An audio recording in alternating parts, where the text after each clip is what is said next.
Hello everyone, this is Ashish here. और आप लोग पढ़ रहे हैं मेरे साथ फिजिक्स फॉर एनएसएजीएस। अभी आप लोगों का काइनेमेटिक्स 2D चल रहा है। आज का सेशन स्टार्ट करने से पहले मैं थोड़ा वेट कर लेता हूँ जिससे कि बाकी स्टूडेंट भी एक बार मेरे साथ कनेक्ट हो जाएं।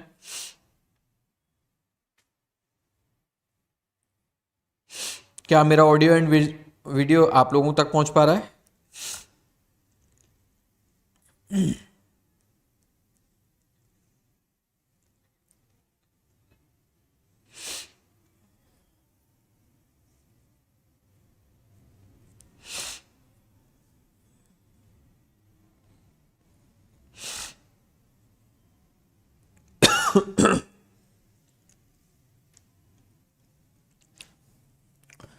देखिए, हमने लास्ट सेशन जो लिया था उसमें हम लोगों ने ये क्वेश्चन किया था जिसमें ABC ऑप्शंस हम लोगों ने फाइंड किए थे, जिसमें एक टावर, दो टावर दे रखे थे और ऑब्जेक्ट को थ्रो किया गया था यहाँ से। और इस तरीके से जब ऑब्जेक्ट को फेंका गया था तो इस पॉइंट से लेकर, यानी हॉरिजॉन्टल हमने एक लाइन ड्रॉ करी थी, उसके बाद 20 मीटर ऊपर तक ये वाला ऑब्जेक्ट जाता है। ये वाला क्वेश्चन हम लोगों ने किया था।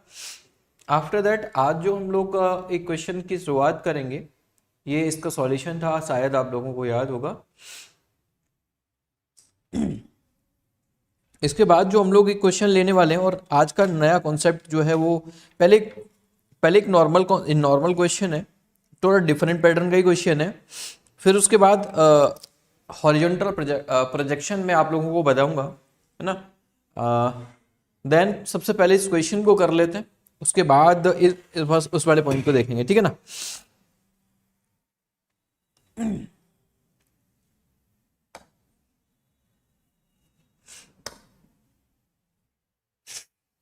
मानकर चलिए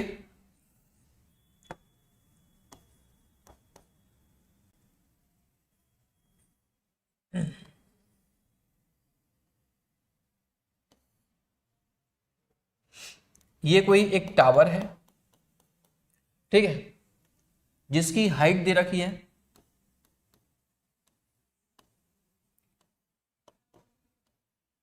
20 मीटर, और इसके एज पॉइंट से किसी एक ऑब्जेक्ट को थ्रो किया जाता है विद इनिशियल वेलोसिटी 25।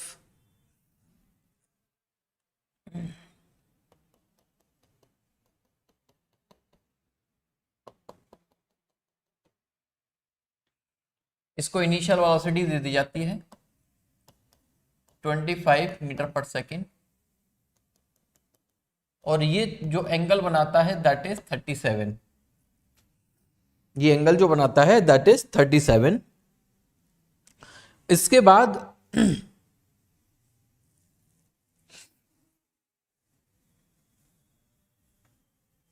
यस, इसको बोला जा रहा है रेंज। फाइंड करना है आप लोगों को, A option time, B option R, C option velocity. C option velocity.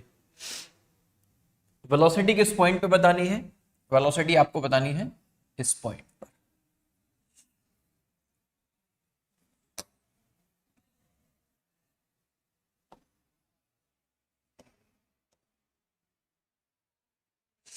ठीक है, अब आप लोगों को सोचना है इस क्वेश्चन को कि किस अप्रोच से किया जाए कि आप लोग सॉल्व कर पाओगे।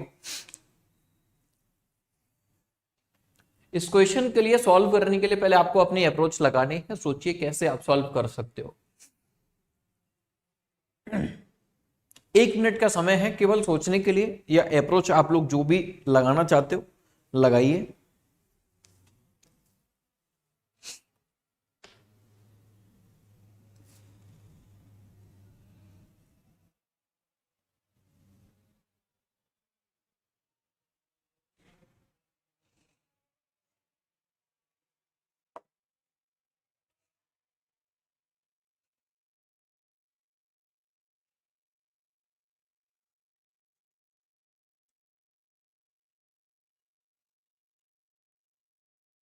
देवन, आपका जो क्वेश्चन है ना, उसके लिए सोचना है, थोड़ा इंतजार करना है।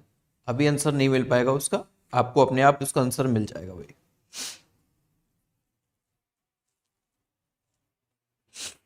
इंतजार करोगे उसका आंसर आप खुद निकाल लोगे आफ्टर सम टाइम।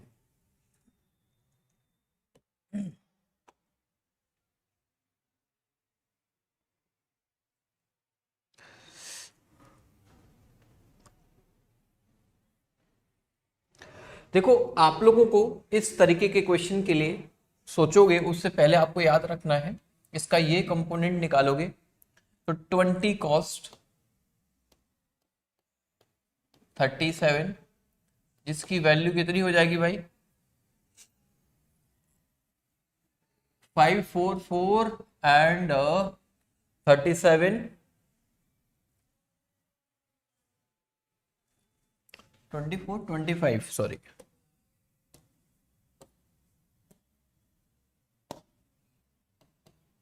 37 और 5 एंड 5 4 20, ये वाला कंपोनेंट आ जाएगा 20 और ये वाला आएगा 25 37 और इसको हम लोग बोलेंगे अगर 5 5 कट करोगे तो दैट इज 15, दैट इज 15। अब इसके बाद आप लोग देखिए कि इसको हमने एक तो y एंड x एक्सिस दोनों में अलग अलग तोड़ लिया है, ठीक है।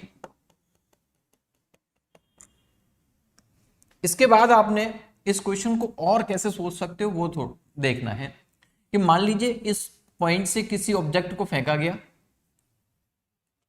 किसी ऑब्जेक्ट को यहां से फेंका गया है, उसके बाद वो पहले ऊपर जाएगा फिर नीचे आएगा, बट हमें एक पॉइंट समझना है कि ये इसकी इनिशियल, इसको आप लोग ओरिजिन मान लो, क्या मान लो, इसको आप लोग ओरिजिन पॉइंट मान लो, इसको आपने ओरिजिन पॉइंट मान लिया, तो ऊपर गया फिर नीचे आएगा। तो आपको ये समझना है कि वाई एक्सिस पर ये इस पॉइंट पर आएगा तो ये वाई एक्सिस पर कहां पर आ जाएगा, वाई एक्सिस पर ये आ जाएगा -20 पे। क्यों? क्योंकि ये 20 मीटर हाइट है, तो इस पॉइंट से ओरिजिन से डाउनवर्ड देखें तो वाई एक्सिस पर 20 आ जाएगा और एक्स एक्सिस पर कितना आगे बढ़ जाएगा, इस पॉइंट से लेकर इस पॉइंट तक ये आर इंक्रीज कर जाएगा। तो इस पॉइंट के कोऑर्डिनेट्स हम लोग देखें तो r माइनस का 20 होगा, कितना होगा, r माइनस का 20 होगा। अब देखिए डिस्प्लेसमेंट आपको पता है कौन सा वाला, आपको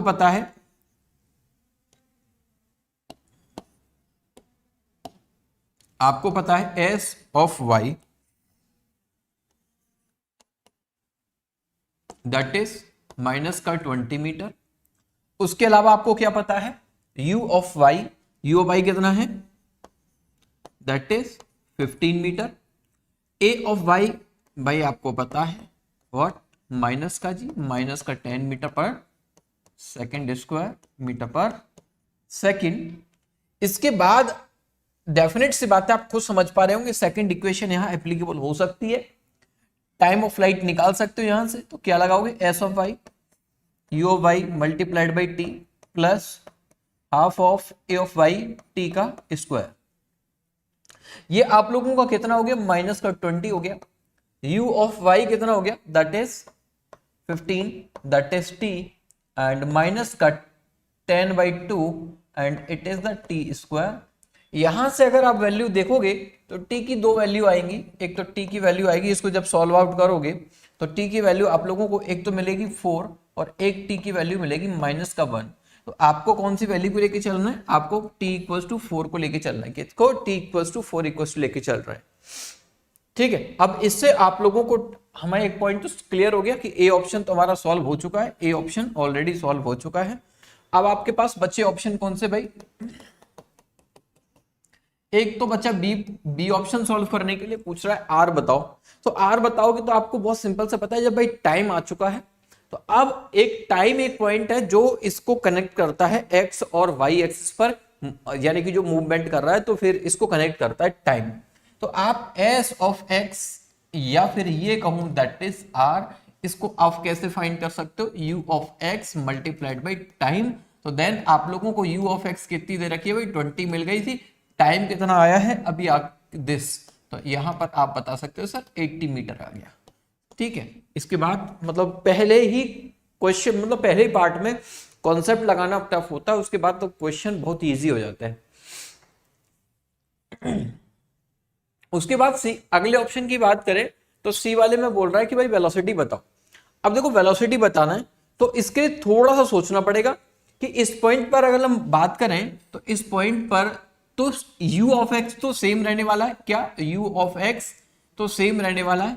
ये वाला जो है अब चेंज होगा, क्या ये अकॉर्डिंग टू दिस चेंज होगा, तो ये वाला निकाल लें। तो बाकी आप u of x sorry v of x आपको पता है इस पॉइंट पर, क्योंकि जितना यहां पर किया गया था वही प्रोजेक्टाइल यहां मिल रहा है। अभी आप लोगों को केवल और केवल v ऑफ y निकाल लो, v वेलोसिटी आप लोग निकाल सकते हो। ठीक है, तो देन आप लोगों ने क्या करना है, v of y, u of y, a of y multiplied by t। तो देन आप लोगों ने क्या करना, इसके लिए 15 हो गया, दिस इज द माइनस का 10 और t की जगह पर आप लोग 15 माइनस का 10 मल्टीप्लाइड बाई 4। तो देन ये आप लोगों का आ गया 25। कितना आ गया, माइनस का 25। ये क्या आ गया, v ऑफ y। तो अब आप लोगों से वेलोसिटी वेक्टर पूछा जा रहा है। देखो भाई v वाला तो चेंज नहीं होगा, v वाला तो सेम रहेगा, इसमें कोई चेंज नहीं है, बट v वाला जो है वो चेंज हो चुका है। v वाले में आपने क्या मिला, दिस। देखो अब इसमें कोई भी स्टूडेंट वो वाले फॉर्मूले मत लगा दीजिएगा जो आप लोग सीख कर आए थे कि सर रेंज का लगा देते हैं, फ्लाइट ऑफ टाइम का लगा देते, टाइम ऑफ फ्लाइट का लगा देते हैं, या फिर मैक्सिमम हाइट का लगा देते हैं। भाई वो काम मत कर दीजिएगा, अगर करोगे तो 100% गलत हो जाओगे, क्योंकि आपको ये बात समझनी है कि ये पहले ऊपर जाएगा फिर उसके बाद ये नीचे आ रहा है ना। तो ये ग्राउंड टू ग्राउंड प्रोजेक्टाइल तो है नहीं, क्योंकि एक्स पर तो सेम दिख रहा है, क्योंकि एक्स पर कोई बदलाव नहीं होगा। जो भी बदलाव होगा वो किस में होगा, केवल वाई वाले एक्सेस पर होगा, एक्स एक्सिस पर कोई भी चेंज नहीं होगा, क्योंकि वहां आप लोगों को कोई भी इस तरीके का एक्सेलरेशन देखने के लिए नहीं मिलता।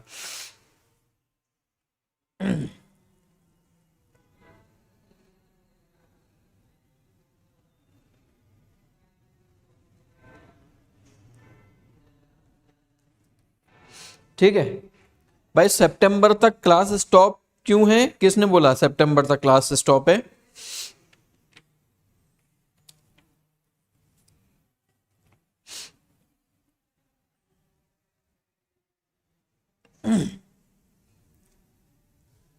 सितंबर तक कहां आपने देख लिया कि स्टॉप, क्लास स्टॉप का है? कम्युनिटी पोस्ट आई थी और उसमें क्या लिखा था, क्या लिखा था भाई उसमें कम्युनिटी पोस्ट में?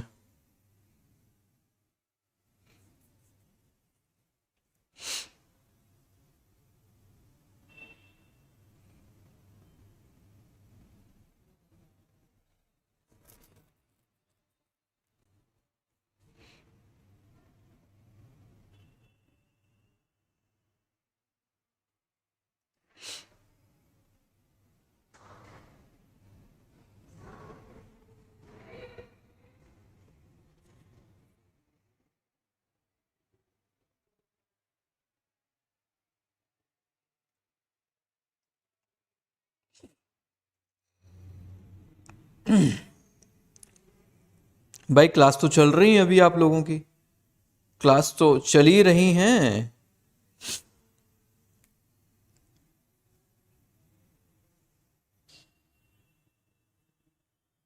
इसमें क्या दिक्कत है?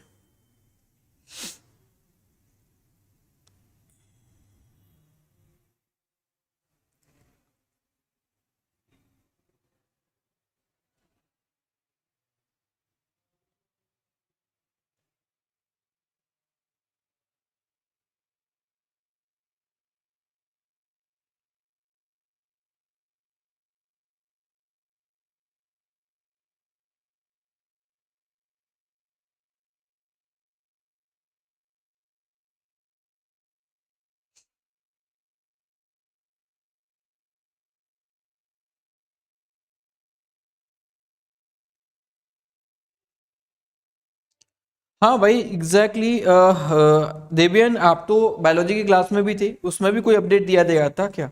वही वहां आप लोगों ने नहीं पूछा क्या? तो ये क्वेश्चन आप लोगों ने कर लिया होगा। अगला क्वेश्चन जो है वो थोड़ा सा डिफरेंट है, दैट इज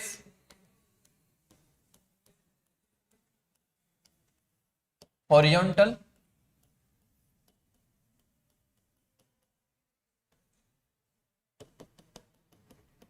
हॉरिजॉन्टल प्रोजेक्शन।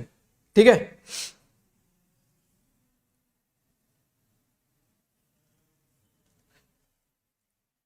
ठीक है, इट इज ओके, कोई प्रॉब्लम नहीं। कोई भी इंफॉर्मेशन मेरे को मिलती है तो मैं आपको जरूर दूंगा। अब देखो हॉरिजॉन्टल प्रोजेक्शन का मीनिंग क्या होता है, थोड़ा सा समझने की जरूरत है आप लोगों को। बाकी कुछ भी ऐसा इसमें एग्जैक्टली नहीं होता। कॉन्सेप्ट अगर पकड़ के चलोगे आपसे कोई भी मिस्टेक नहीं होगी, आप हर एक क्वेश्चन को सॉल्व कर सकते हो। लेकिन आपको बेसिक कॉन्सेप्ट को नहीं भूला। अगर बेसिक कॉन्सेप्ट भूल गए तब आप लोगों से एरर होगा, तब आप लोग गलत फंस जाओगे किसी भी क्वेश्चन का आंसर देने में। कभी भी फॉर्मूले उस जगह पर एप्लीकेबल मत करो। हमेशा आपको बताया ग्राउंड टू ग्राउंड में आप लोगों को, यानी कि किसी पॉइंट से उसी हॉरिजॉन्टल लेवल पर आने के लिए ही यूज होते हैं वो सारे फॉर्मूलेज। ठीक है, अब आप लोगों को दे दिया गया है कि किसी ऑब्जेक्ट को किसी बिल्डिंग से फेंका गया है और इस समय इसकी रखी गई 20 मीटर पर सेकेंड एक वेलोसिटी रखी गई है। तो इस तरीके से आप लोग देखोगे कि ये ऑब्जेक्ट कुछ इस तरीके से नीचे आएगा।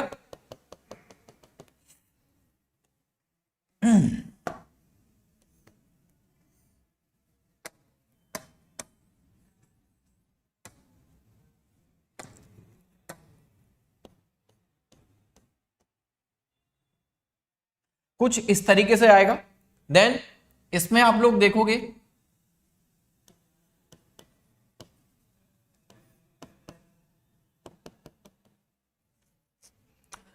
अब देखो इसमें मानकर चलिए इसको दे रखा है, दैट इज 20 मीटर से किया गया है। वन मोर, अब देखो बस इतना सा ही है पॉइंट, है ना। उसके बाद इसमें क्या क्या पूछ रहा है वो मैं आपको बता देता हूं। पहला ऑप्शन पूछा है टाइम ऑफ फ्लाइट, उसके बाद बी ऑप्शन पूछा है आर रेंज, और सी ऑप्शन आप लोगों से पूछा जा रहा है वेलोसिटी। यानी कि जो क्वेश्चन पिछले वाले क्वेश्चन में किए गए थे सेम क्वेश्चन यहां भी आप लोगों से सेम क्वेश्चन किए जा रहे हैं।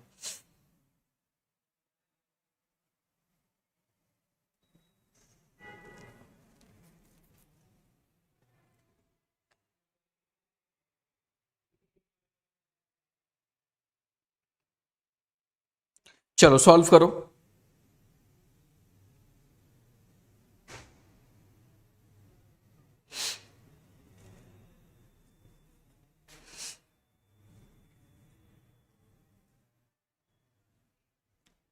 सॉल्व करिए।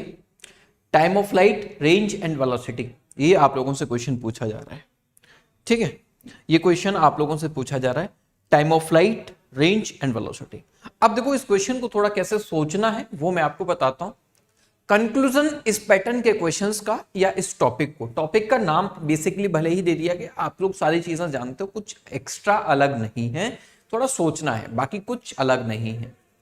अब आप लोगों ने बस एक पॉइंट देखना है कि जैसे ही ऑब्जेक्ट किसी बिल्डिंग से फेंका गया उस समय उसको वेलोसिटी दे दी गई 20 मीटर पर सेकेंड। ये मानकर चलो आप बिल्डिंग पे खड़े हो और आपने उस ऑब्जेक्ट को एक वेलोसिटी दे दिया 20 मीटर पर सेकेंड, लेकिन वो वेलोसिटी दिया हॉरिजॉन्टल डायरेक्शन में, किसी एंगल पर प्रोजेक्ट नहीं किया आपने। क्या दिया, आप खड़े हो बिल्डिंग पे, आपने सीधा हॉरिजॉन्टल उसको फेंक दिया, बस ऐसे समझ लीजिए। अभी एक और पॉइंट में अगर आपको याद दिलाऊं, कंक्लूजन अभी थोड़ा सा मैं आपको बताऊं। 1D में आप लोगों को एक पॉइंट कराया था क्या, शायद आप लोगों को एक पॉइंट याद होगा, मैंने कराया था, वो याद होना चाहिए बहुत सारे स्टूडेंट्स को, कि ट्रेन से हम किसी एक पत्थर को फेंकें, किसी ऑब्जेक्ट को फेंकें, तो वो क्या उसी जगह पर गिर जाएगा या कुछ अगर आगे पीछे होगा। कुछ इस तरीके का पॉइंट आप लोगों को याद आ, यदि नहीं आ रहा तो याद कर लेना, कंक्लूजन इसका निकलेगा। और किस तरीके से क्वेश्चंस को सॉल्व करते हैं ये चीज मैं आप लोगों को बताता हूं। देखो जब हॉरिजॉन्टल प्रोजेक्शन किया जा रहा है तो उस केस में आपको क्या करना है, 20 मीटर पर सेकंड दे दिया है उसका वेलोसिटी, तो आप लोग बहुत अच्छे से जानते हो इसका सॉल्यूशन जब आप लोग करोगे तो बहुत स्मार्टली कर सकते हो, क्योंकि आप लोगों को तोड़ना आता है। आप 2D को 1D की तरीके से ही देखते हो, एक बार उसको ऊपर मोशन अंडर ग्रेविटी देखते हो, दूसरा हॉरिजॉन्टल वाला देखते हो आप, और कुछ आपके पास अलग है ना। तो u ऑफ x बेटा बताओ जरा, u ऑफ x कितना है, 20 मीटर पर सेकंड है। क्या x पर कोई भी एक्सेलरेशन है, नहीं है, जीरो रहेगा। एंड वहीं अगर आपसे मैं ये बोलूं कि बेटा x पर जो डिस्प्लेसमेंट होगा वो कितना होगा, r होगा। इसके अलावा जो इंफॉर्मेशन दे रखी है वो भी बहुत प्यारी सी इंफॉर्मेशन दे रखी है, व्हाट, कि अगर आपको u ऑफ y की बात की जाए तो u ऑफ y 0 है। क्या है? u ऑफ y 0 है। अब मैं क्या मानता हूं कि इस पॉइंट के जो पॉइंट्स हैं, मैं कोऑर्डिनेट्स जो हैं उनको मान लेता हूं 0,0। क्या मान लेता हूं? 0,0 की ओरिजिन से इसको फेंका गया। क्या फेंका गया है? इसको ओरिजिन से फेंका गया। जब इसको ओरिजिन से फेंका गया तो उसका एक रीजन है भाई कि यहां पर इसका एक्सेलरेशन जो इनिशियल वेलोसिटी क्या होगी? वो 0 होगी, क्योंकि हॉरिजॉन्टल दे दिया गया, वर्टिकल उस पर कोई दिया नहीं, क्या ड्रॉप किया गया, ड्रॉप वाला कंडीशन है, या फिर हॉरिजॉन्टल उसको वेलोसिटी दे दी, डाउनवर्ड नहीं दी, तो उसका वाई डायरेक्शन में तो कोई भी वेलोसिटी उसको दिया नहीं गया, तो दैट इज व्हाई हमने इसको 0 ले लिया।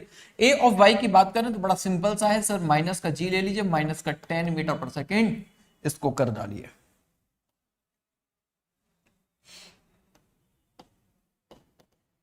ठीक है, आप लोगों ने 10 मीटर माइनस का 10 मीटर पर सेकंड स्क्वायर आप लोगों ने इसको किया। एग्जैक्टली आप लोग क्या करने वाले हो? एस ऑफ वाई देखोगे। तो अब एक बात बताओ कि अगर हम लोग इसको वाई एक्सिस पर इसका डिस्प्लेसमेंट देखना चाहें तो क्या इस पॉइंट पर जो इसके कोऑर्डिनेट होंगे, क्या वो कोऑर्डिनेट कुछ वही होंगे जैसे अभी आप लोगों ने पीछे किया था आर कॉमा, हमने क्या जो पिछले वाला क्वेश्चन जो किया था, तो इसके कोऑर्डिनेट्स आई थिंक सो कहां लिखना चाहिए यार, यहां लिख देता हूं। तो यहां पर होंगे r कोमा माइनस का 45, जैसे पीछे था वही आप लोगों को यहां पर मिलेगा क्या? हाँ यस सर, जैसा सेम पीछे था वही चीज हमारे यहां पर भी है ना, कुछ अलग नहीं है। तो अलग नहीं है तो उसी पैटर्न पर आप सॉल्व करोगे। अब ये कितना? माइनस का 45 मीटर, क्योंकि बिल्डिंग से ऊपर से नीचे आ रहा है ना, तो ऊपर से नीचे आ रहा है, ओरिजिन इसको लिया, डाउनवर्ड के लिए माइनस का हमने सिंबल, माइनस का हमने साइन यूज कर लिया है। ठीक है, चलिए अब इसके बाद हमने क्या करना है? देखो u है हमारे पास, a है और ये है, सिंपल सा पॉइंट, बहुत अच्छा सा पॉइंट हमारे सामने आ चुका है। वो क्या कि इसमें सेकंड इक्वेशन ऑफ मोशन लगा दे, यानी कि काइनेमेटिक सेकंड इक्वेशन लगाई जा सकती है, और जैसे ही आप लगाओगे तो आपको टाइम ऑलरेडी मिल जाएगा, जैसे पिछले वाले क्वेश्चन में आप लोगों ने कर रखा है। u of by T plus half of A of why it is T square. ये आप लोगों का क्या आ गया भाई? 45 आ गया। u ऑफ y की बात करें तो दैट इज प्रोपोर्शन पूरा 0 हो गया। अब माइनस का 10 और इट इज टाइम का स्क्वायर। एग्जैक्टली आप लोग अगर इस क्वेश्चन को सॉल्व करोगे तो कुछ आप लोगों ने ये 2 मल्टीप्लाइड बाई 45, देखो माइनस से माइनस कट कर दिया, अपॉन दी 10। अब देखो अगर आप लोग इस पॉइंट को विजुअलाइज करो तो आपको एक स्मार्ट सा पॉइंट दिखाई दे रहा होगा। वो पॉइंट मैं बता देता हूं कि टाइम आपको जब निकालना होता है तो आप 2 multiplied by h divide upon g, क्या ऐसे निकाल सकते हो? यस सर, ऐसा ऑलरेडी हम एक फॉर्मूला पढ़ चुके, ऑलरेडी पहले ये पॉइंट पढ़ चुके हैं।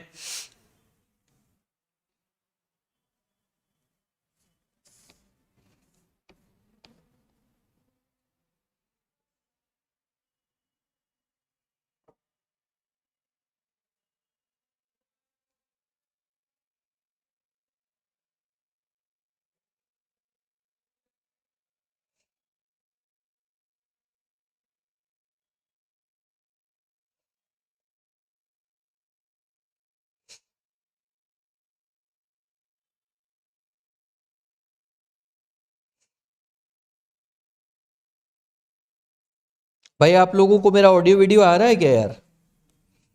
आप लोगों को ऑडियो वीडियो मेरा दिखाई दे रहा है क्या?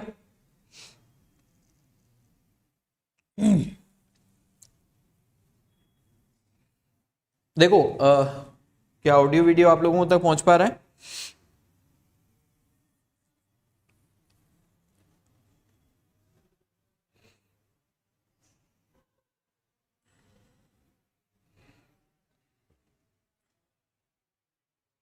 चलो यार, मुझे यहाँ पर जितने भी स्टूडेंट्स लाइव हैं एक बार कमेंट करिएगा, क्योंकि आपका यहाँ पर ज्वाइनिंग मेरे को दिखा रहा है कि नंबर ऑफ द स्टूडेंट्स 0। तो आप लोग इस पॉइंट को विजुलाइज कर पाए कि 2 multiplied by h divided by g, यानी फ्लाइट ऑफ टाइम अगर 0 से, यानी कि y एक्सिस पर उसको अगर 0 वेलोसिटी दी गई है, क्या दी गई है? y पर उसको 0 वेलोसिटी दिया गया है, तो उस केस में जीरो वेलोसिटी दिया गया है, तो उसके बाद हम सिंपल, हमें कोई फर्क नहीं पड़ता वो जिस हाइट से ड्रॉप किया जाता है, टाइम ऑफ फ्लाइट हम वहां से भी निकाल सकते हैं। क्या निकाल सकते हैं? टाइम ऑफ फ्लाइट वहां से भी। एच दे दो बस कि कितनी हाइट से ड्रॉप किया गया, हम टाइम ऑफ फ्लाइट निकाल सकते हैं कि कितनी देर में वो नीचे आ जाएगा, कितनी देर में वो नीचे आ जाएगा। 2h/g लगा दो। क्या लगा दो? 2h/g लगा दो। ठीक है भाई, चलो। और आपके क्वेश्चन का जवाब मैं आपको दे देता हूं कि भाई 25 से और 31 अगस्त तक, 25 से 31 अगस्त तक यूट्यूब पर क्लास नहीं होंगी। ठीक है, 25 से लेकर 31 तक क्लासेस नहीं होंगी। ठीक है,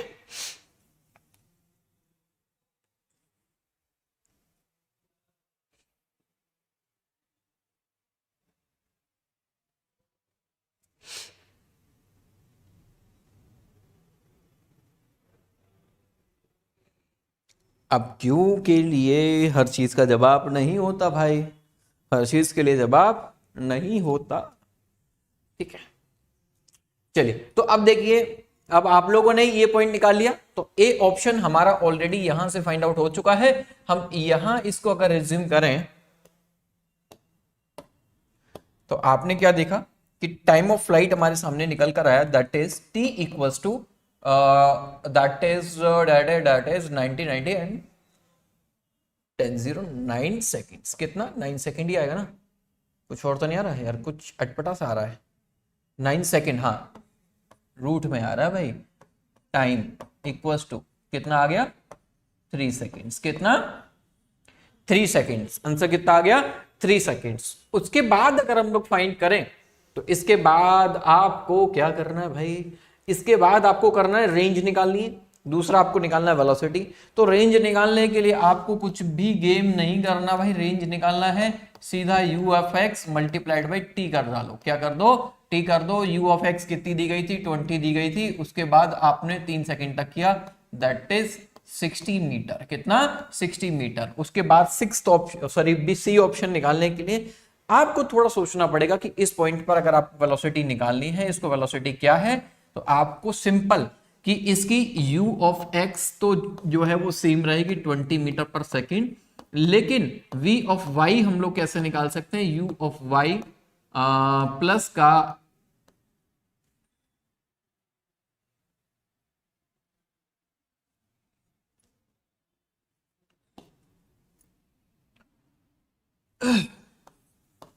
a(y) मल्टीप्लाइड बाई टी। तो v(y) हम लोग फाइंड करेंगे, तो u(y) दैट इज, u(y) के लिए हम लोग क्या करेंगे?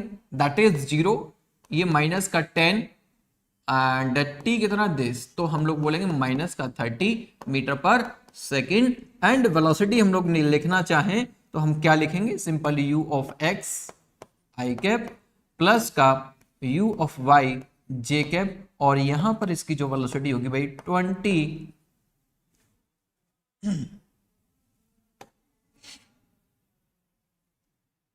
20 आई कैप माइनस का 30 जे कैप। ठीक है, तो ये आप लोगों का आंसर मिला। शायद आप लोगों को इस कॉन्सेप्ट से काफी सारी चीजें समझ में आई होंगी।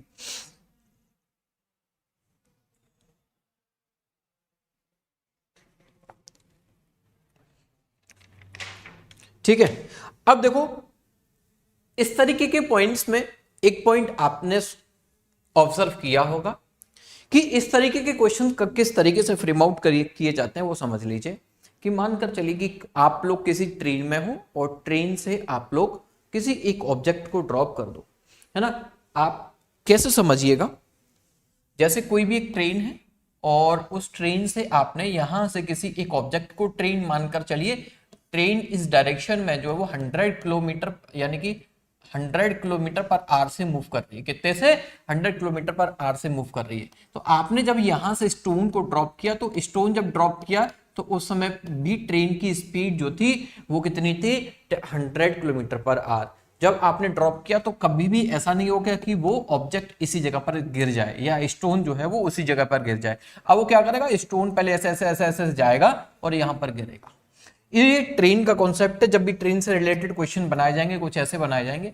दूसरा पॉइंट, इस तरीके से क्वेश्चन जब बनते हैं तो फ्रेम आउट करने का एक तरीका क्या होता है कि मानकर चलिए कोई एक बिल्डिंग है, क्या है ये, एक कोई बिल्डिंग है और यहां आप ये मानकर चलें कि कोई एक फ्लाइट जो है, फ्लाइट जो आ रहा है, क्या आ रहा है, कोई एक फ्लाइट आ रहा है,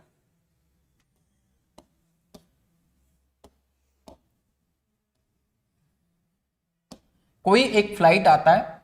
अब देखो सुनिएगा, ध्यान से सुनिएगा मैं क्या बोलना चाह रहा हूं। अब ये मानकर चलिए कि कोई एक फ्लाइट आ रहा है और फ्लाइट क्या करता है, और इसमें मानकर चलिए कि मैं ये कह देता हूं कि इसकी 50 मीटर पर सेकंड वेलोसिटी है। कितनी है, 50 मीटर पर सेकंड वेलोसिटी है। और यहां से ये आगे बढ़ता है, आगे बढ़ता है और इस बिल्डिंग पर मानकर चलिए इस फ्लाइट में जो भी है इसको इस बिल्डिंग के ऊपर क्या है,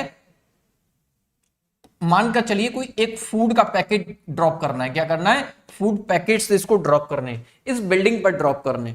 तो अब सोचिए, जिसने फिजिक्स पढ़ी है वो इस बात को बहुत अच्छे से जानता है कि यदि ये फ्लाइट जब इस जगह पर आके ड्रॉप करेगा तो कभी भी इस केस में अगर फूड पैकेट इस जगह से ड्रॉप किया तो कभी ये गिरेगा ही नहीं इस पॉइंट पर। क्या, इस पॉइंट पर तो गिर ही नहीं सकता। क्या इस पॉइंट पर गिर सकता है, नहीं गिर सकता। मानकर चलिए जब इसने यहां ड्रॉप किया तो हो सकता है वो ट्राजेक्ट इस जगह पर जाके गिरे। क्या गिरेगा, इस पॉइंट पर जाकर गिरे। ठीक है भाई, तो कभी भी ऐसा नहीं होगा कि कोई फ्लाइट आती किसी बिल्डिंग के ऊपर आती है और वहीं पर अगर उसको गिराना है तो वो सेम गिराएगा और नीचे आ जाएगा। नहीं, ऐसा पॉसिबल नहीं होगा, क्योंकि एक्स में कोई भी उसको एक्सेलरेशन या रिटार्डेशन देने वाला नहीं है। क्या, एक्सेलरेशन या रिटार्डेशन देने वाला कोई है ही नहीं, किसमें, केवल वाई में है।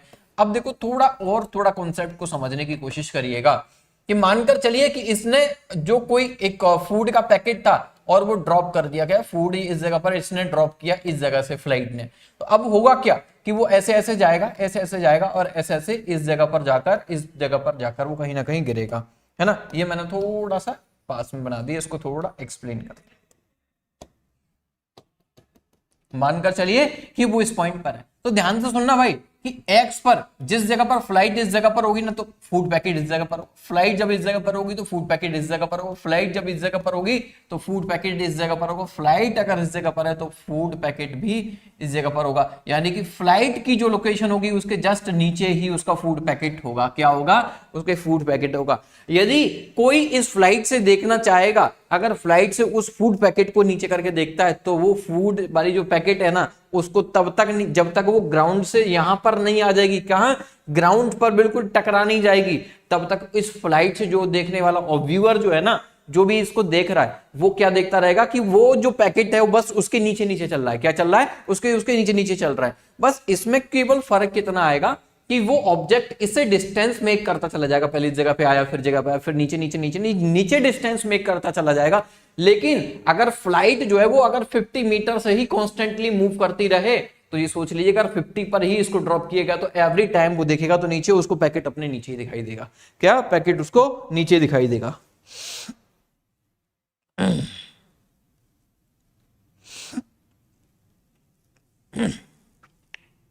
समझ में आया। अब आप कहते हो सर इतने से काम नहीं चलेगा, अब इस जो पॉइंट है इसमें कोई ट्विस्ट भी आ सकता है। हाँ भाई आ सकता है। अभी तो आपने कहा, अभी एक पॉइंट हमें और जोड़ दिया जाए इसमें कि जो पैकेट जब ड्रॉप किया जा रहा है, जब ये ड्रॉप किया जा रहा है तो हो सकता है हवाएं इधर की साइड चल रही हूं, हो सकता है हवाएं इस साइड चल रही हूं, विंड भी तो चल सकती है। चलो ठीक है, एक्स पर और वर्टिकल पर कुछ नहीं है, वर्टिकल पर एक्सेलरेशन लग रहा है सीधा जी, लेकिन हॉरिजॉन्टल पर कोई एक्सेलरेशन नहीं था, कांस्टेंट था। हमने इस क्वेश्चन में क्या देखा, इस क्वेश्चन में देखा था कि हॉरिजॉन्टल पर 20 मीटर पर सेकंड उसको कांस्टेंट वेलोसिटी दी गई, लेकिन इसके बाद उसने कहा कि जैसे ही उसको हवा में ड्रॉप हुआ तो हवा में ड्रॉप होने के बाद हॉरिजॉन्टल हवाएं चल रही थी उसके रिवर्स, यानी कि ऑब्जेक्ट इधर जा रहा है तो हवाएं चल रही हैं इधर, और ऑब्जेक्ट इधर जा रहा है तो हवाएं इधर भी चल रही हैं, तो फिर तो एक्सेलरेशन मिलेगा। और अगर एक्सेलरेशन उसको मिल गया तो क्या इस पर कोई फर्क पड़ेगा, क्या काफी सारी चीजें चेंज होंगी या कुछ नहीं चेंज होगा। तो इन सारे पॉइंट्स को भी एक बार विजुअलाइज कर लेते हैं। एंड इससे रिलेटेड क्वेश्चन मैं लास्ट वाले में ही फ्रेम कर दूंगा। जो आप लोगों ने पिछला वाला क्वेश्चन किया था सेम उसी क्वेश्चन में भी यहां पर मैं एड ऑन करूंगा और उसी को आगे बढ़ाऊंगा। यानी कि डी ऑप्शन सेम क्वेश्चन जो पिछले वाला क्वेश्चन था उसमें अब आप लोगों को एड ऑन कर लेना है बस। If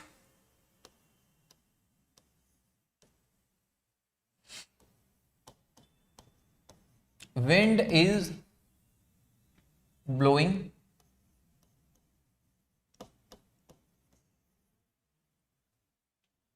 in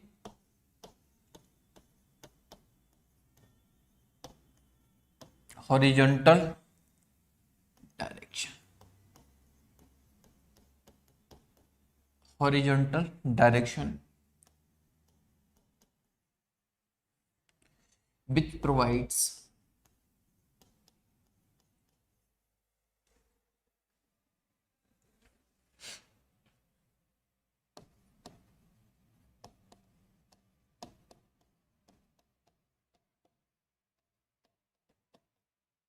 constant acceleration of 2 meter per second square, then find the range। अब रेंज फाइंड करो भाई, अब रेंज फाइंड करो। इस बार उसको यह बोल दिया गया कि हॉरिजॉन्टल पर भी एक्सेलरेशन है, वाई पर एक्सेलरेशन जो पहले था वही है, उसमें कोई बात नहीं कहा। उसने कह दिया कि अब हवाएं जो चल रही हैं वो हॉरिजॉन्टली चल रही हैं और हवा की वजह से, उस विंड की वजह से उसको एक्सेलरेशन मिल गया है कितना, 2 मीटर पर सेकेंड स्क्वायर। अब 2 मीटर पर सेकेंड स्क्वायर हॉरिजॉन्टली मिला है, देन क्या इससे पूरी इसकी जर्नी थोड़ी चेंज होगी, कंप्लीटली चेंज होगी या बिल्कुल चेंज नहीं होगी?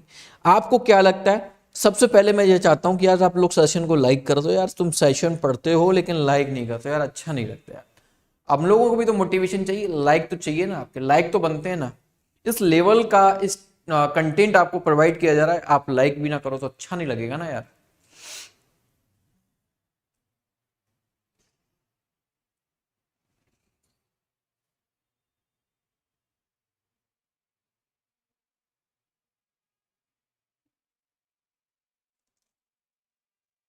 चलिए देखो, मैं आप सबसे अगर ये बोलूं कि ये जो इंफॉर्मेशन है ये थोड़ी सी आप लोगों को कंफ्यूज भी कर सकती है। क्यों? क्योंकि इस बार इंफॉर्मेशन में ये नहीं बोला कि हवा, विंड जो है वो किस डायरेक्शन में फ्लो कर रही है, जिस डायरेक्शन में ऑब्जेक्ट जा रहा है उस डायरेक्शन में या अपोजिट में। तो आपको क्या करना है इस समय? आपको ये काम करने की जरूरत है कि दोनों ही केस लेके चलने पड़ेंगे। क्या लेके चलने पड़ेंगे? दो केस लेके चलने पड़ेंगे। सिंगल केस से काम नहीं चलेगा। क्या? सिंगल केस से काम नहीं चलेगा। तो पहले सॉल्यूशन में आपने ये सोचना है कि मान लीजिए ऑब्जेक्ट इधर जा रहा है। क्या? ऑब्जेक्ट इधर जा रहा है 20 मीटर पर सेकेंड से हॉरिजॉन्टली, है ना। और दूसरी बात अभी उसको एक्सेलरेशन विंड की वजह से जो मिला है, एक्सेलरेशन ए ऑफ एक्स पर जो मिला है वो बी इस डायरेक्शन में मिला। यानी कि u ऑफ एक्स कितना था? 20 मीटर पर सेकेंड। एक्सेलरेशन एक बार हमने जब सेम डायरेक्शन है तो डेफिनेट सी बात है पॉजिटिव का 2 मीटर पर सेकेंड स्क्वायर कंसीडर कर लिया। इसके बाद एवरीथिंग इज ओके, सब कुछ सेम रहेगा। बेटा ध्यान से सुन लेना एक इस बात को, बार बार रिपीट नहीं करूंगा। अगर हॉरिजॉन्टल विंड चल रही है तो उस केस में वाई वाले कंपोनेंट पर कोई फर्क नहीं पड़ेगा। यानी कि हवाएं कितनी भी तेज हों, हॉरिजॉन्टली ऑब्जेक्ट उसी टाइम पर नीचे पहुंचेगा जिस टाइम पर पहले पहुंचा था। यानी टाइम ऑफ फ्लाइट सेम रहने वाला, टाइम ऑफ फ्लाइट में कोई भी चेंज नहीं होगा। अगर टाइम ऑफ फ्लाइट में चेंज नहीं होगा तो हमारे पास टाइम भी अब हमारे पास अवेलेबल है, क्योंकि पिछले क्वेश्चन में ऑलरेडी हम फाइंड कर चुके हैं। बोलो भाई समझ में आया कि नहीं आया? यस और नो। तो अब आपको रेंज निकालनी है, वाई में कोई चेंज नहीं, केवल रेंज आपको निकालनी है इस वाले केस में। तो रेंज क्या होगा बेटा, u of x, u of x अकेले इससे निकालोगे क्या sir, time plus half a of x t का स्क्वायर। तो then 20 multiplied by 3 plus half, ये कितना मिला 2 और इट इज 3 का स्क्वायर। इससे मिला 60, इससे मिला 9 और ये हो गया 69 मीटर। कितना हो गया 69 मीटर। ये तो केस 1 हो गया। क्या हो गया केस 1। अब केस सेकंड भी तो बन सकता है। क्या केस सेकंड भी तो बन सकता है। अब यदि केस सेकंड बनेगा तो उसमें आप लोगों को बहुत अच्छे से पता है कि अगर इसको 20 मीटर पर सेकंड इधर वेलोसिटी से मूव कर रहा था, विंड की वजह से इसको एक्सेलरेशन मिल गया इस डायरेक्शन में, तो u ऑफ x तो सेम रहेगा, उसमें कोई भी बदलाव नहीं है। लेकिन a ऑफ x जो है इस बार माइनस का 2 मीटर पर सेकंड स्क्वायर मिल चुका है। इसको कितना मिल चुका है, दिस टाइम ऑफ फ्लाइट की बात करें तो 3 सेकेंड्स इसको ऑलरेडी मिल चुके हैं। कितने 3 सेकेंड्स इसको मिल चुके हैं। r की बात कर लेते हैं तो u of x multiplied by t half of a of x t का square.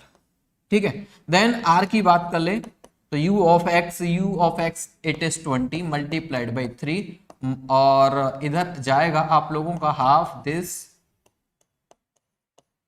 and this is the 3 का स्क्वायर, then 60 माइनस का 9 इट इज 51 मीटर।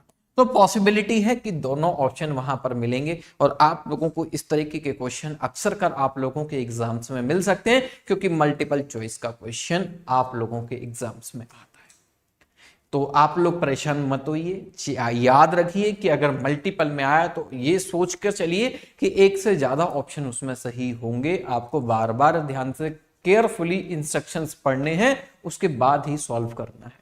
यदि केस 1 एंड केस 2 के लिए अगर मैं डायग्राम बनाना चाहूं तो आप लोग बना सकते हो। जैसे मानकर चलिए ऑब्जेक्ट को किसी एक बिल्डिंग से फेंका गया था, किसी ऑब्जेक्ट को एक बिल्डिंग से फेंका गया था।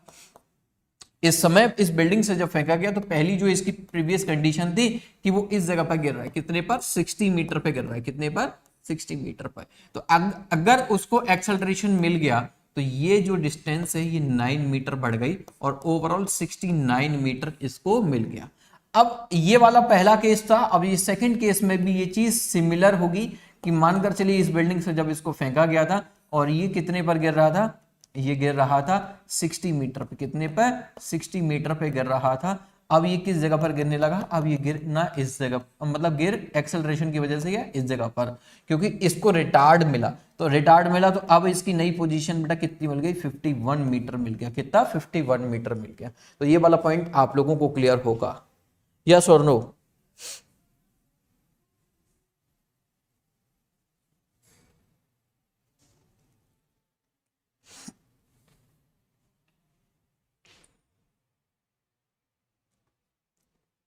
अरे भाई तुम लोग ना फिर मेरे से पढ़ ही नहीं रहे हो।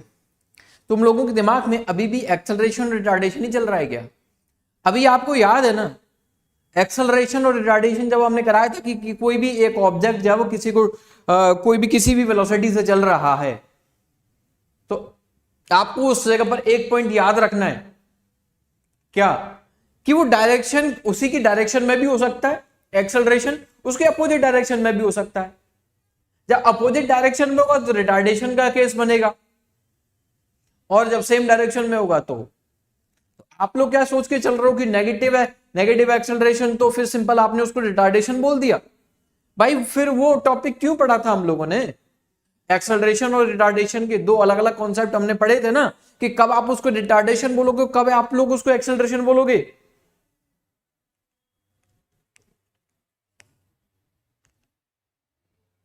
पॉसिबिलिटी यहां पर उसने कहीं भी बोली है कि एक्सेलरेशन उसकी डायरेक्शन में या अपोजिट डायरेक्शन में? नहीं बोला ना। अब ना ही यहां पर साइन बोला उसने, साइन दिया, साइन नहीं दिया तो आपने बोला कि सर वो एक ही पॉसिबिलिटी होगी। इट इज नॉट नेसेसरी कि एक ही कंडीशन है उसकी, सिंपल उसने बोल दिया एक्सेलरेशन इज दिस। अब हो सकता है उसकी डायरेक्शन में भी हो सकता है उसकी अपोजिट डायरेक्शन में भी हो। ठीक है, तो अब मे बी पॉसिबिलिटी है उसकी एक्सेलरेशन जो है सेम डायरेक्शन में होगा और हो सकता है उसके अपोजिट डायरेक्शन में भी होगा। ठीक है, तो आपको ये चीज याद रखनी है।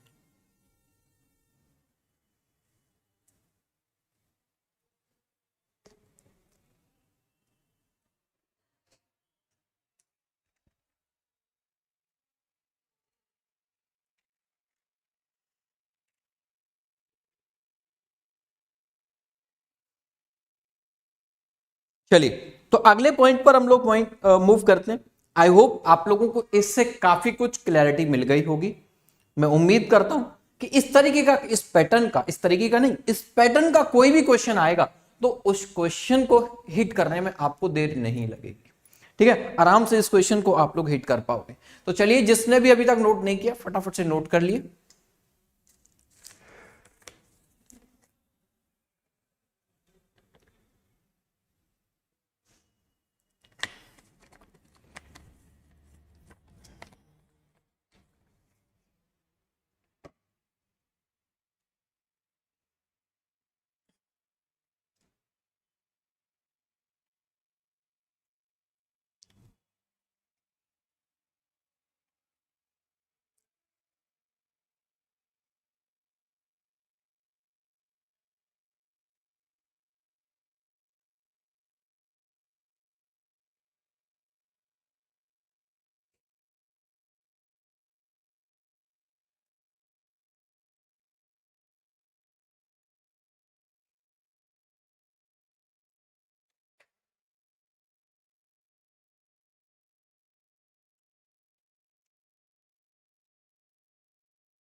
नोट कर लिया भाई सभी ने? आगे बढ़े।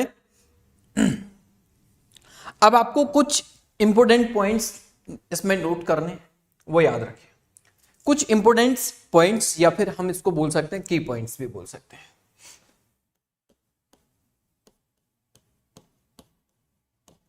इंपोर्टेंट की पॉइंट्स, इंपोर्टेंट की पॉइंट्स।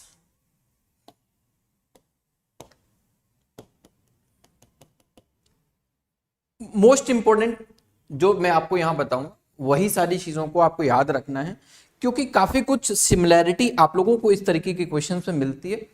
क्योंकि इंपोर्टेंट की पॉइंट्स का मतलब ये नहीं है कि वो आप लोगों को केवल टॉपिक पढ़ाया जा रहा है। याद रखिए कि इस तरीके के टॉपिक में आपको ये चीज याद रखनी है कि अगर ये सिचुएशन किसी भी क्वेश्चन में डाल दी जाए तो उस तरीके के क्वेश्चंस के लिए कैसे अप्रोच किया जाएगा। सबसे बड़ी बात क्या है, जब आपके पास डेटा होता है तो आप उस क्वेश्चन को सॉल्व करने की पॉसिबिलिटी, आप उस क्वेश्चन को सॉल्व आसानी से कर सकते हो, या फिर ये कहूं कि उस क्वेश्चन को सॉल्व करने की पॉसिबिलिटी बढ़ जाती है।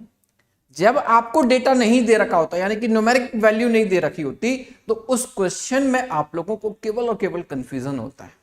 निकालना क्या है, निकालना कैसे है, बस ये कंफ्यूज रहते हो, क्योंकि आपके सामने डेटा तो है नहीं, कोई नंबर तो है नहीं। जब नंबर नहीं है तो आप लोग हमेशा कंफ्यूज होते रहोगे। और इसी तरीके के क्वेश्चंस आप लोगों के एग्जाम्स के लिए इंपॉर्टेंट क्वेश्चंस बनते हैं, याद रखिए। अब आपने क्या करना है कि मानकर चलिए पहला सिचुएशन आपके साथ दिया गया, दिस इज द सरफेस, और यहां से उस एक ऑब्जेक्ट को एक इनिशियल वेलोसिटी यानी कि प्रोजेक्टाइल किया गया u वेलोसिटी से। कितने से? u वेलोसिटी से उसको प्रोजेक्टाइल किया गया है। अब ये सिचुएशन थोड़ी सी आपके लिए ऐसे हो सकती है कि मानकर चले कि आप लोगों को कुछ बुलेट्स जो है वो फायर करनी है। अब बुलेट आप फायर करोगे तो उसकी वेलोसिटी तो कांस्टेंट, मानकर चलिए कि कांस्टेंट, क्योंकि बुलेट आपके हाथ में तो है नहीं उसकी वेलोसिटी को चेंज करना, बट आपके हाथ में एक चीज है जिसको आप चेंज कर सकते हो, दैट इज एंगल। अब किसी एक ऑब्जेक्ट को, सॉरी किसी बुलेट को जब फायर करोगे तो हो सकता है आप इस तरीके से कर लो, हो सकता है इस तरीके से भी हो सकता है ऐसे भी हो सकता है ऐसे हो सकता है ऐसे भी हो सकता है ऐसे भी हो। कोई भी सिचुएशन आपके सामने हो सकती है। बुलेट फायर करने के लिए ये कोई भी एंगल हो सकता है, एंगल हो सकता है, लेकिन आप ट्रिगर करोगे तो डेफिनेट सी बात है बुलेट तो फायर होगी, और जिस वेलोसिटी से होगी उसी वेलोसिटी से होना है। तो अब आपको मानकर चलिए कि किसी बुलेट को आपने फायर कर दिया है, यू वेलोसिटी से किया है, एंगल आपने थीटा दे दिया। अब आप लोगों से पूछा जा रहा है, या फिर आपको यह चीज ध्यान रखनी है कि भाई मैं इसको इस तरीके से फायर करूं कि ये अपनी एच जो है वो मैक्सिमम पकड़ ले। किसी बुलेट को अगर फायर किया जा रहा है तो वो अपनी मैक्सिमम हाइट तक रीच करे। दूसरी बात कि अगर मैं किसी बुलेट को फायर करूं तो वो अपने मैक्सिमम टाइम तक एयर में रहे। कितने तक? मैक्सिमम टाइम तक एयर में रहे। ये दोनों बातें सिमिलर हो सकती हैं जब हम इस पॉइंट को पढ़ेंगे तब।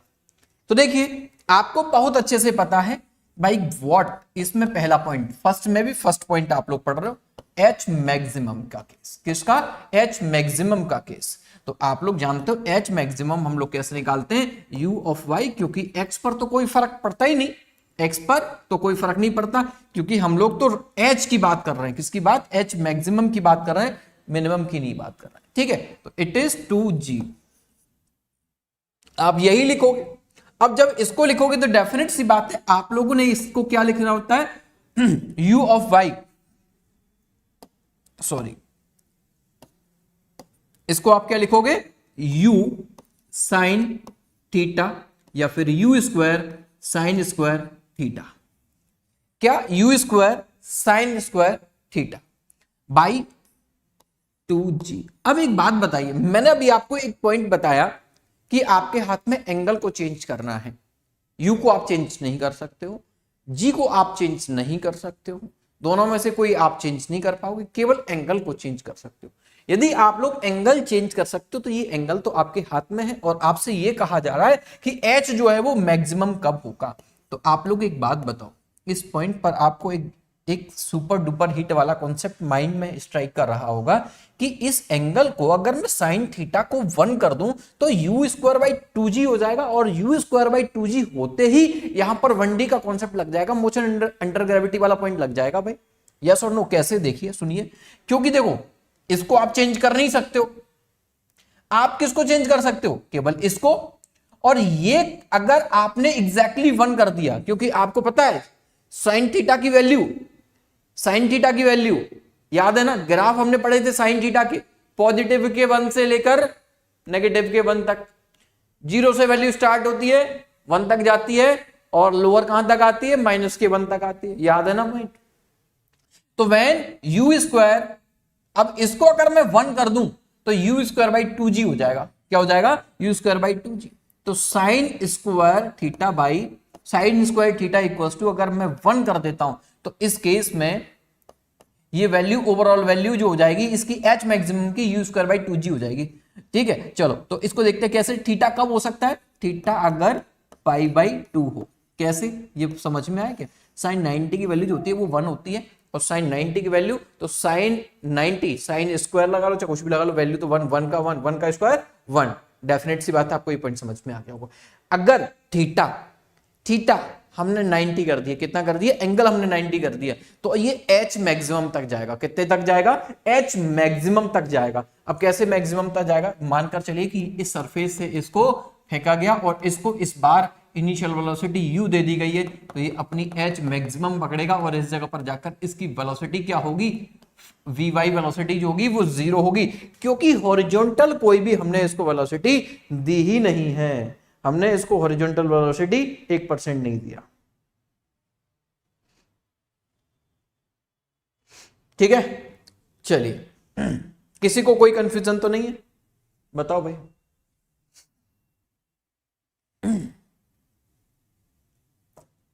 मोशन अंडर ग्रेविटी, अगर ये पॉइंट इसका हो गया तो इस केस में एच मैक्सिमम का केस लगेगा। क्या? एच मैक्सिमम का केस लगेगा। Simple, you square by 2g अपनी मैक्सिमम हाइट तक जाएगा। कितने तक जाएगा? एच मैक्सिमम हाइट तक जाएगा। कब? जब साइन थीटा की वैल्यू जो है 90 हो और साइन थीटा या साइन स्क्वायर थीटा की वैल्यू 1 हो। ठीक है, तो यू स्क्वायर बाई 2g हो जाएगा, और उस समय पर एच मैक्सिमम पकड़ लेगा। क्या पकड़ लेगा? एच मैक्सिमम पकड़ लेगा। तो इस केस में आपको क्या याद रखना था? वो पॉइंट याद आ गया। सेकंड वाला इसी में सिचुएशन और है कि भाई देखो, मैं ये कहता हूं कि इसमें ये मैक्सिमम हाइट तक जाए, ये तो पकड़ लिया। दूसरा पॉइंट मैं ये कहता हूं कि ये मैक्सिमम टाइम जो है हवा में रहे, यानी कि टाइम ऑफ फ्लाइट मैक्सिमम किस एंगल पर होगा, ये भी बात हो सकती है। और शायद आपको याद होगा टाइम ऑफ फ्लाइट के लिए टू यू बाई जी हुआ करता था, यही होता था ना, टू यू बाई जी होता था ना, ऐसे कुछ होता था। अब अगर इसको यू बाई में कर दूं तो सिंपल, क्योंकि वाई पर ही मूव करता है 1D में, टाइम ऑफ फ्लाइट कुछ ऐसे ही निकालते थे।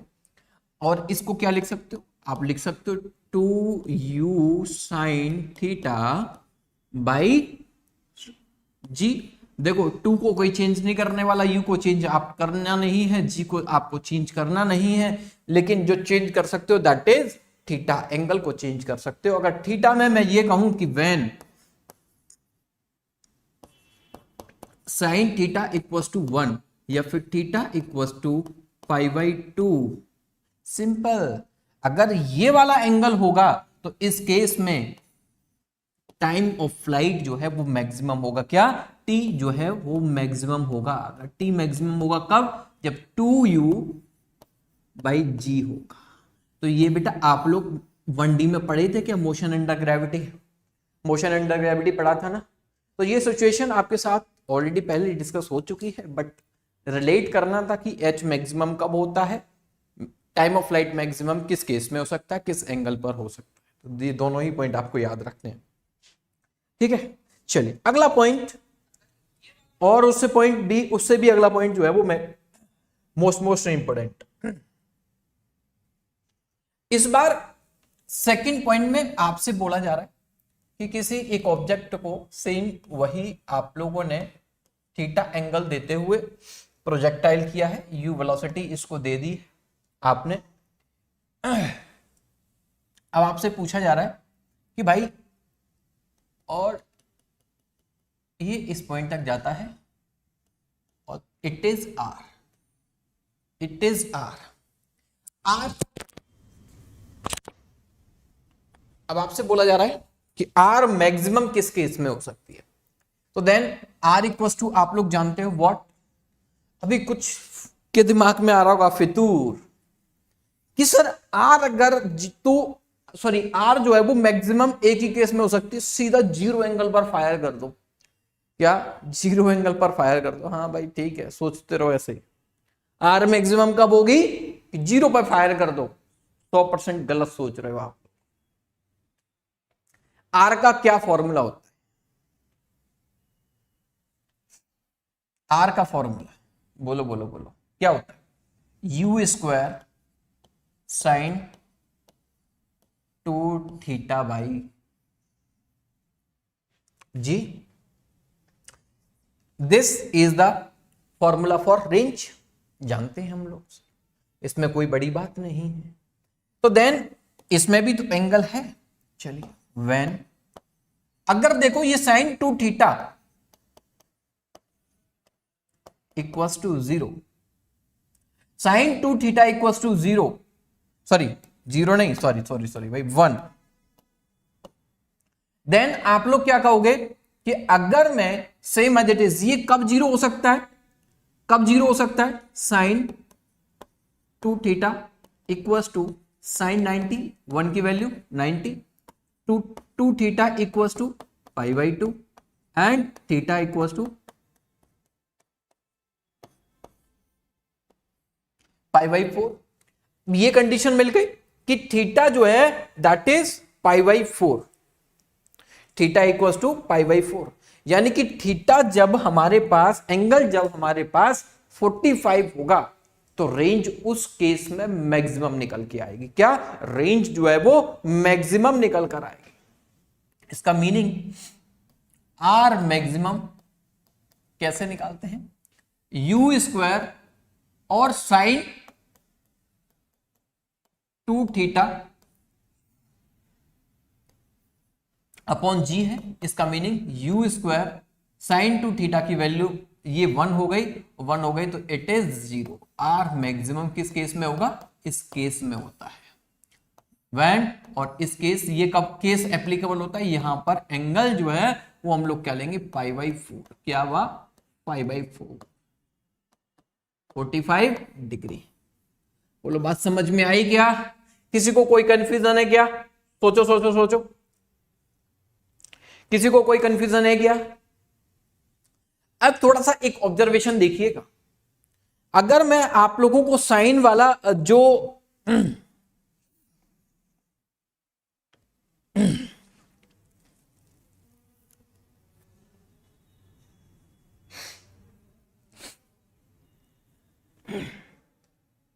देखो, ये रेंज का कॉन्सेप्ट समझ में आ गया? One more thing, I think so what I am saying. हाँ, अब देखो थोड़ा समझना, आपको साइन का एक ग्राफ था वो याद है? साइन का ग्राफ जीरो से, साइन जीरो पर वैल्यू क्या होती है? जीरो। उसके बाद वैल्यू बढ़ती है, साइन 90 तक वैल्यू 1, उसके बाद वैल्यू नीचे साइन की वैल्यू नीचे जाती है। अब रेंज के फॉर्मूले में क्या था? Sine 2 theta. तो अब ध्यान से सुनिएगा इस बात को, कि अगर हम लोग जीरो एंगल पर फाइंड कर देंगे, जीरो एंगल पर कर देंगे, जीरो एंगल पर, तो आप देख पा रहे हो क्या होगा? जान समझ सकते हो कि क्या होने वाला है? उसके बाद ग्राउंड से ग्राउंड पे मार देंगे हम, ऐसा कैसे हो जाएगा? ठीक है, जीरो के बाद, जीरो पर रेंज सबसे कम होती है, उसके बाद जीरो से लेकर मानकर चलिए जीरो पर आपने फायर किया, दैट इज रेंज मिनिमम। उसके बाद जैसे एंगल बढ़ाते जाओगे बढ़ाते जाओगे बढ़ाते जाओगे 45 डिग्री तक, कितने तक? 45 डिग्री तक रेंज जो है वो मैक्सिमम होगी। अब जैसे ही 45 को क्रॉस करेगा, 45 को क्रॉस करते ही रेंज फिर डिक्रीज होने लगेगी। क्या? रेंज फिर डिक्रीज होने लगी, और 90 पर जाकर रेंज क्या होगी? गया, ऊपर गया, नीचे आ गया, ऊपर गया, नीचे आ गया, वाई पर काम करेगा, फिर जीरो हो जाएगी। बोलो बहुत बात समझ में आई क्या? बोलो बात समझ में आ गई क्या?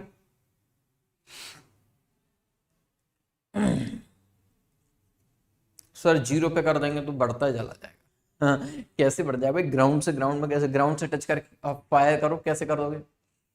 सोचो सोचो सोचो, कहां पर है वो 1D मोशन? हॉरिजॉन्टल, रोड से सरफेस आपने फायर किया है, प्रोजेक्टाइल कहां किया फिर?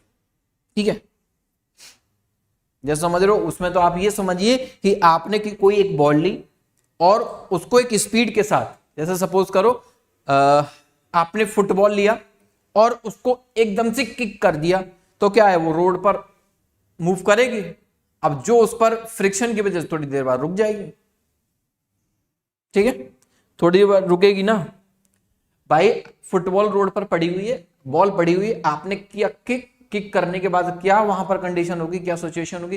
रोड थोड़ी देर बाद friction, air friction, road friction, surface friction, उसको थोड़ी देर बाद रोक देगा, खत्म।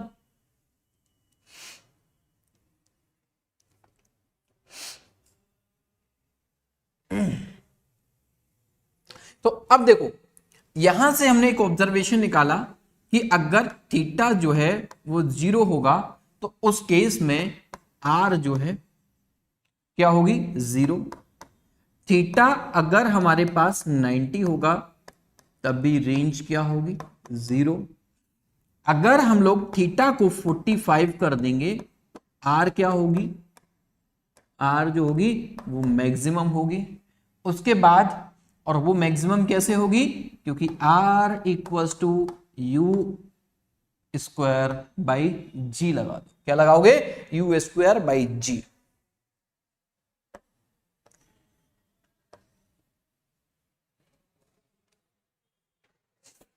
ठीक है, पॉइंट समझ में आ गया क्या?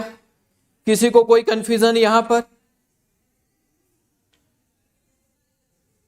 आप लोगों को कोई यहां तक कंफ्यूजन आई थिंक सो नहीं होना चाहिए। थर्ड इंपोर्टेंट पॉइंट फिर से हम लोग यहां पर पढ़ने वाले हैं। थर्ड पॉइंट क्या है? ध्यान से सुनना।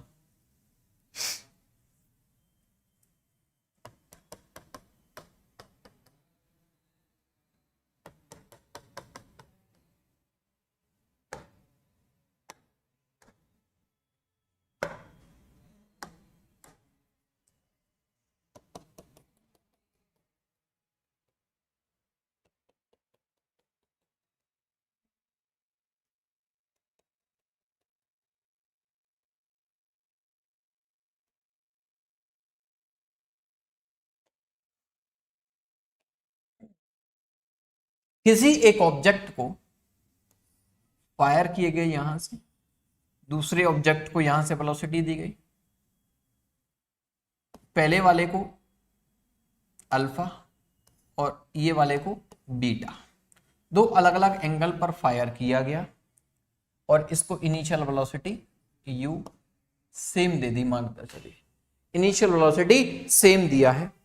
तो इस केस में आप लोगों को एक पॉइंट विजुअलाइज हो रहा है कि रेंज जो है दैट इज दिस रेंज। देखो मैं यहां पर एक सीधा स्टेटमेंट आउट करूं कि ये पॉसिबिलिटी तब होगी कब, जब हमारे अल्फा और बीटा इन दोनों का सम 90 कर दिया जाए। कैसे सर? मानकर चलिए अल्फा आपने एक बार 30 पे फायर किया और एक बार 60 पे फायर किया, तो दोनों ही केस में रेंज जो है वो सेम आएगी। मैंने अभी आपसे क्या कहा था? मैंने यही तो कहा था कि भाई 0 के बाद आप एंगल बढ़ाते जाओगे, रेंज बढ़ती चली जाएगी और 45 के बाद में रेंज फिर दोबारा से कम होती चली जाएगी। तो याद से थोड़ा सा पॉइंट को समझने की कोशिश करना कि एक बार रेंज 45 तक बढ़ रही है, 45 के बाद फिर नीचे गिर रही है, तो एक ऐसा पॉइंट आएगा ना जहां पर सिमिलर होगी रेंज। तो वो रेंज कब होती है? जब अल्फा प्लस बीटा दोनों का सम जो है वो 90 हो। क्या हो? दोनों का सम जो है वो 90 हो। तो इट इज पॉसिबल, यस और नो? पॉइंट समझ में आया क्या?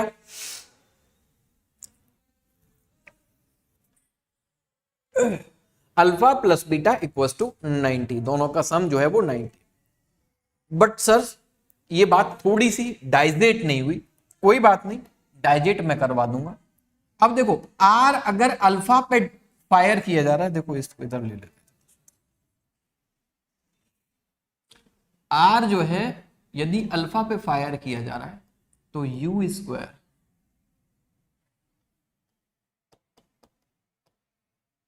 साइन 2 अल्फा बाई जी होगा क्या? बोलो।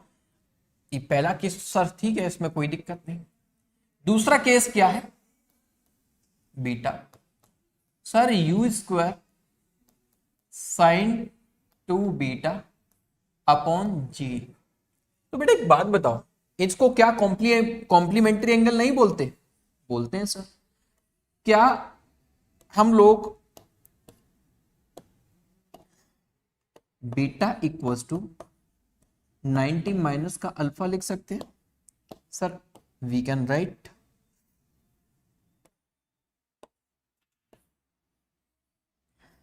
लिख सकते हैं, इसमें कोई परेशानी वाली बात है ही नहीं। वन मोर, अब देखो इसको यू स्क्वायर साइन 2 90 माइनस का बीटा, सॉरी 90 माइनस का अल्फा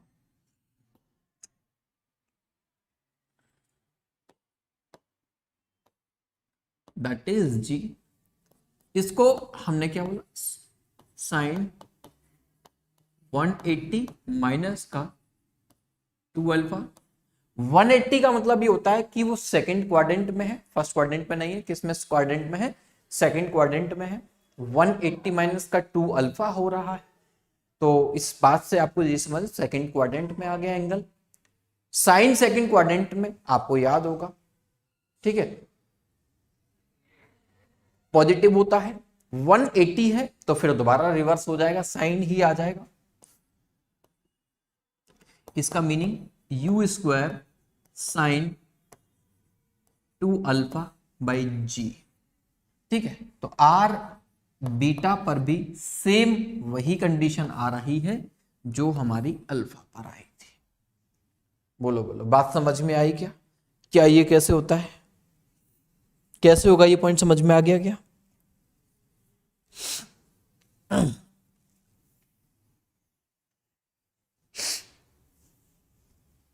बोलो, बात समझ में आई क्या? चलिए अगला पॉइंट थोड़ा और विजुअलाइज करते हैं। मानकर चलिए आपको कुछ सिचुएशन दी गई है, व्हाट, कि एक तो दिया गया अल्फा 15 और बीटा 75।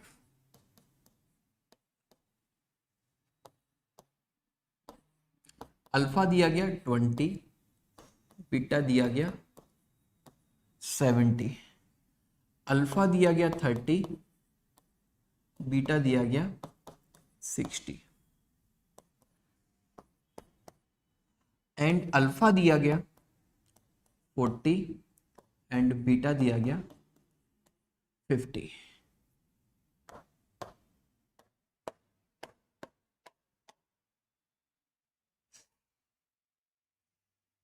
अब यदि मैं ये बोल दूं it is the R1, it is the R2, it is the R3, it is the R4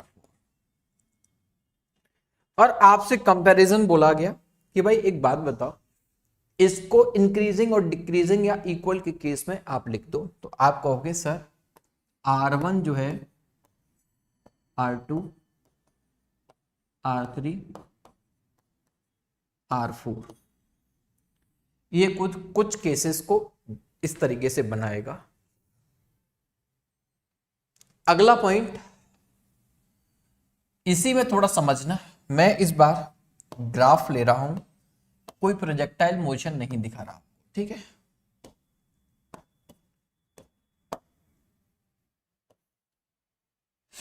इधर मैंने थीटा इंक्रीजिंग ले लिया है और इधर मैंने रेंज ले ली है और मैंने क्या किया, एक ग्राफ बनाया। ग्राफ कुछ इस तरीके से आया, क्या ग्राफ कुछ इस तरीके से आता है। अब जब ग्राफ कुछ इस तरीके से आएगा तो आप ये मानकर चलिए ये वाला केस कब होगा, ये वाला केस H जो होगा जब थीटा 45 होगा। क्या होगा, थीटा जब 45 होगा मैक्सिमम होगा, ये केस तभी तो बनेगा। और जब ये केस बनेगा तो इस समय पर R जो है वो कैसे निकालोगे, सर R जो है इस जगह पर निकलेगा u²/g से, क्योंकि 45 और 2 थीटा का मतलब है 90 हो गया, तो ये बात निकल के आएगी। अब थोड़ा समझना जो बात मैं आपको एक्सप्लेन करना चाहूँ, ये मानकर चलिए ये वाला केस मैंने बोल दिया दिस इज द 20। तो अब सोचिए कि पहली बार इस जगह पर 20, अब ये ऊपर जाके फिर वापस आया है, तो फिर वापस आया है, तो ये वाला जो पॉइंट आप लोग देख रहे हो ये कौन से एंगल पर रिपीट हो रहा है, 70 पर, यानी कि 20 + 70 दोनों का सम कर दीजिए, दैट इज द 90। बोलो बात समझ में आई क्या।